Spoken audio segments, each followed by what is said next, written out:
하나님 말씀 먼저 보겠습니다. 출애굽기 13장 22절 말씀입니다. 낮에는 구름 기둥, 밤에는 불 기둥이 그 백성 앞을 떠나지 않았다. 자, 이 구름 기둥과 불 기둥은 도대체 어떻게 생겼을까요? 모르죠. 알 수가 없죠. 기둥이라고 했으니까 아마도 원통형이지 않을까 생각을 해봅니다. 그런데 이 기둥은 가로로 놓여 있었을까요? 세로로 놓여 있었을까요? 참 부질없는 쓸데없는 생각입니다만은 궁금하긴 합니다. 묵상을 하다 보면은 별의별 생각이 다 들게 됩니다. 예전에 호주에서 비행기를 타고 가던 사진 작가가 특이한 형태의 구름을 보고 찍은 사진이 굉장히 큰 세간의 화제가 되었었는데요. 모닝글로리라고 불리워지는 이런 형태의 구름 사진, 인터넷에 검색을 해보면 굉장히 많이 나옵니다. 자, 그러고 보면 이스라엘 백성들이 광야에서 보았던 하나님의 구름도 이런 모습이 아니었을까?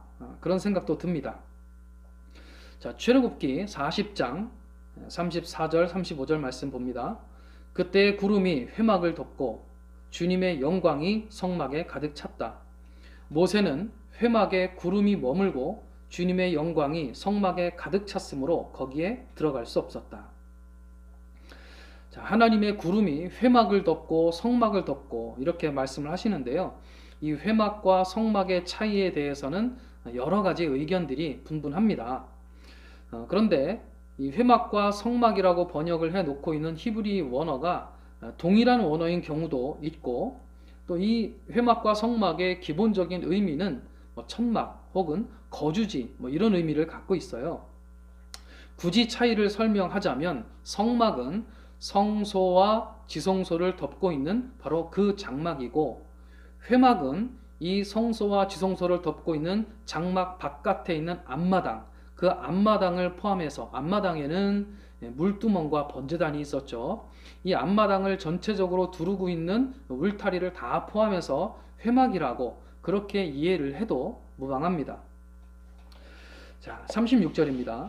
이스라엘 자손은 구름이 성막에서 거치면 진을 거두어 가지고 떠났다. 그러나 구름이 거치지 않으면 거칠 때까지 떠나지 않았다. 그들이 길을 가는 동안에 낮에는 주님의 구름이 성막 위에 있고 밤에는 구름 가운데 불이 있어서 이스라엘 온 자손의 눈앞을 밝혀 주었다. 이스라엘 백성들은 낮에도 행군을 했었고 때로는 밤에도 행군을 했었습니다. 자, 그런데 이스라엘 백성들이 광야 생활을 하면서 이들이 언제 출발을 하고 또 언제 멈춰서 자리를 잡고 다시 천막을 치고 정착을 해야 하는지 고민할 필요가 있었을까요? 전혀 없었습니다. 이스라엘 백성들이 출애굽을 한 이후에 가나안 땅에 들어가기까지 40년 기간 동안 백성들은 계속되는 이주 생활을 했는데요. 짧게는 하루 동안 머물러 있다가 이주를 해야 했던 경우도 있고, 길게는 몇 달 동안 한 장소에 머물러 있어야 했던 때도 있습니다. 이 몇 달은 12개월, 즉 1년일 수도 있어요. 자, 이주하거나 잠시 정착하거나 혹은 장기간 정착하거나 하는 이 일을 누가 결정했습니까? 이스라엘 백성들도 아니고 백성들의 장로들도 아니고 모세도 아니었어요. 그들이 언제 출발하고 언제 멈춰야 하는지를 결정하는 것은 구름이었습니다. 하나님의 구름이었죠. 구름이 성막 위로 거쳐 올라가면 그것이 낮이건 밤이건 그들은 성막과 천막을 걷어서 떠나야 했습니다. 어디로 가야 하나요? 그 또한 고민할 필요가 없었습니다. 구름이 가는 방향으로 따라가기만 하면 되는 것이었죠. 전혀 고민하거나 기다릴 필요도 없고 노심초사할 필요도 없었습니다. 이렇게 하나님의 사인이 가장 명확하게 눈앞에 보여졌던 것이 이스라엘 백성들의 광야 생활 그 기간이었습니다. 자, 그들이 성막과 자기 개개인의 천막을 치고 지내는 그 장소는 그들의 인구가 우리가 200만 명이 넘는다고 추산을 하고 있으니까요. 아마 굉장히 넓은 지역이어야만 했을 것입니다. 만약에 한 장소에서 1년 동안 머물렀다고 해보십시다. 그러면 이 백성들은 도대체 그들의 배설물을 어떻게 처리했을까요? 하나님께서 주신 특별한 양식이었던 만나가 그들의 몸속에서 소화된 후에 배설물조차 만들어내지 않는 그런 음식이었거나, 혹은 배설물이 되더라도 냄새가 지독하게 나지 않는 그런 특별한 음식이 아니었다면 그들은 분명히 개인 혹은 가족 화장실이나 공공 화장실을 만들어야 했을 것입니다. 그러니까 장기간 한 장소에 머무르는 것은 그들에게 정말 불편한 일이었던 것이죠. 200만 명이 하루 동안 만들어내는 배설물의 양 어마어마하지 않았겠습니까? 하지만 아무리 불편해도 성막 위에 구름이 거쳐 올라가지 않으면 그들은 떠날 수 없었습니다. 너무 불편해서 빨리 그 장소를 떠나고 싶었다면 아마 백성들은 매일 성막만 바라봤을 거예요. 성막 위에 구름만 바라봤을 겁니다. 매 순간순간 하나님의 사인을 애타게 기다렸을 거예요. 불편하니까, 더 이상 이곳에 있고 싶지 않으니까. 그렇다면 여러분들은 하나님의 사인을 기다려 보신 적이 있으십니까? 아마 없는 분은 없을 거예요. 이 기다림이라는 것 참 쉽지 않죠. 어쩌면 하나님께서는 이스라엘 백성들로 하여금 하나님의 사인을 간절하게 기다리도록 그렇게 훈련시킨 것인지도 모릅니다. 우리도 이 기다림의 훈련을 좀 잘 받아야 할 필요가 있습니다. 자, 여러분은 하나님의 사인을 어떻게 구별하십니까? 이스라엘 백성들은 어렵지 않았어요. 구름의 움직임만 보면 되었으니까요. 하나님의 사인을 기다리다가 혹시 너무 지쳐서 구름이 거쳐 올라가지도 않았는데 그냥 이주를 해버리는, 그냥 결정을 해버리는 그런 적은 혹시 있지 않으셨습니까? 하나님의 사인에 대해서 우리가 이야기를 하다 보면은 기드온의 양털 시험에 대한 이야기를 하는 사람들이 꼭 있습니다. 자, 그 이야기를 잠시 해보면, 이스라엘 백성들이 이제 가나안 땅에 정착을 해서 사는 동안에 당시 미디안이라고 하는 나라가 지속적으로 이스라엘 백성들을 공격하고 괴롭혔어요. 그래서 이스라엘 백성들은 동굴이나 요새에 숨어 들어가서 살아야 할 정도로 힘들었다고 합니다. 또 씨앗을 뿌려 놓으면, 그러니까 파종을 하면 미디안 사람과 또 거기에다가 엎친 데 덮친 격으로 아말렉 민족 사람과 동쪽 지방에 살고 있었던 사람들마저도 쳐들어와서 먹을 것을 하나도 남기지 않고 소나 양이나 나귀까지도 남기지 않고 약탈을 해가고 이스라엘 온 나라의 땅을 황폐하게 만들었다고 합니다. 미디안은 그 홍해바다의 아카바반 우측에, 그러니까 지금으로는 사우디아라비아 지역에 살고 있었던 민족이었습니다. 아말렉 족속은 이 미디안과 이스라엘이 살고 있었던 지역의 중간 정도 되는 지역에 살고 있었던 민족이고요. 동쪽에서 있었던 사람들이라면 모압이나 암몬 족속, 또 에돔 족속이었을 것입니다. 이렇게 타 민족으로 인해서 고통을 받은 기간이 7년이라고 합니다. 말이 7년이지 얼마나 힘들었겠어요. 견디지 못한 이스라엘 백성들이 결국 하나님 앞에 부르짖어 기도합니다. 회개를 하는 것이죠.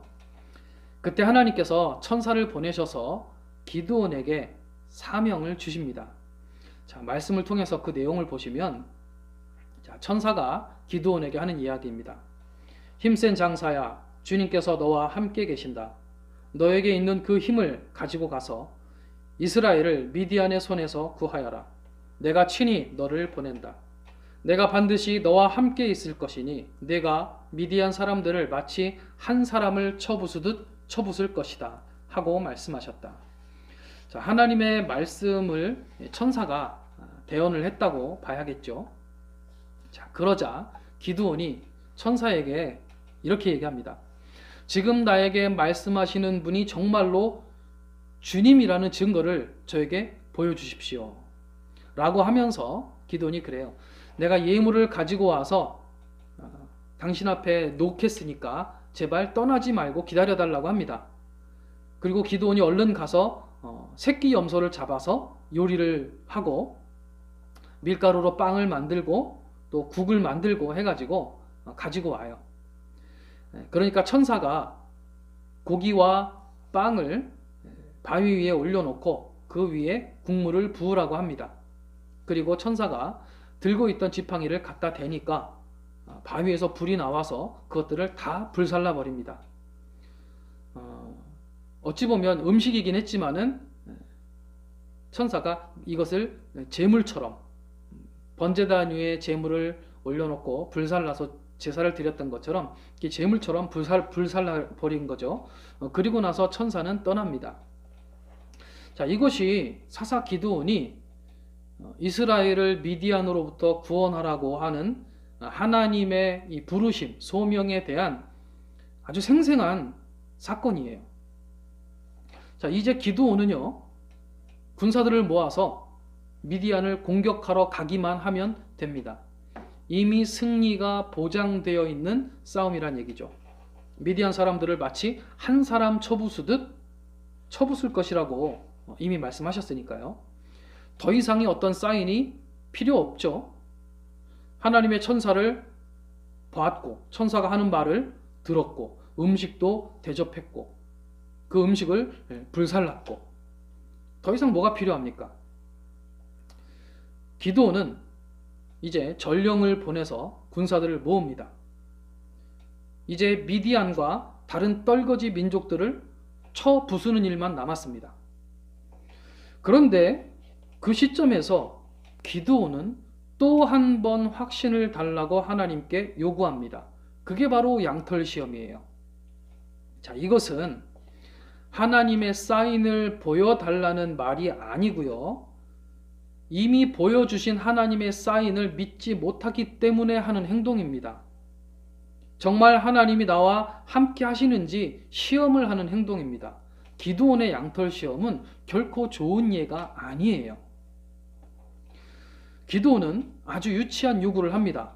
내가 마당에 양털을 갖다 놓겠으니 다음날 아침에 일어나면 양털만 이슬에 젖어 있고 땅은 말라 있게 해달라고 하나님께 요구합니다.